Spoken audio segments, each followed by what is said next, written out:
আজি বহুদিন আগতে আমাৰ শ্ৰদ্ধাৰ পেৰডি শিল্পী ত্ৰৈলোক্য সোণোৱাল দেৱে এটি গীত গাই গৈছিল।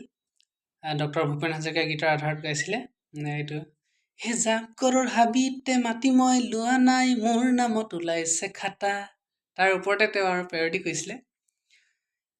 গীতটি আচলতে তেওঁ যেনেকৈ গাইছিলে তাৰ অকণমান যদি তাৰ ধৰণটো শুধৰাই দিয়ে তেতিয়া আৰু বেছি ভাল লাগিলেহেঁতেন বুলি মই ভাবিছোঁ। আপোনালোকে চাব।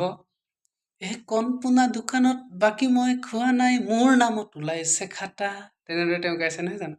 আচলতে অকণমান যদি তাৰ হেৰিটো সলাই দিয়ে সুৰটো, তেতিয়া আৰু বেছি ভাল লাগিব। কণপোনা দোকানত বাকী মই খোৱা নাই, মোৰ নামত ওলাইছে খাটা। এই কণপোনা দোকানত বাকী মই খোৱা নাই, মোৰ নামত ওলাইছে খাটা।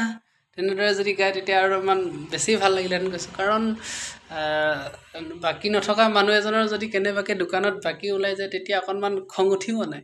খং উঠিলে মানে অকণমান দম দি কেনে ক'বলৈ মন যাব নাই? গতিকে গীতটো যদি অকণমান তাৰ সুৰটো যদি অকণমান সলাই দিয়ে তেতিয়া তাতকৈ বেছি আৰু ৰাইজে আমোদ পালে হয় বুলি ভাবিছোঁ।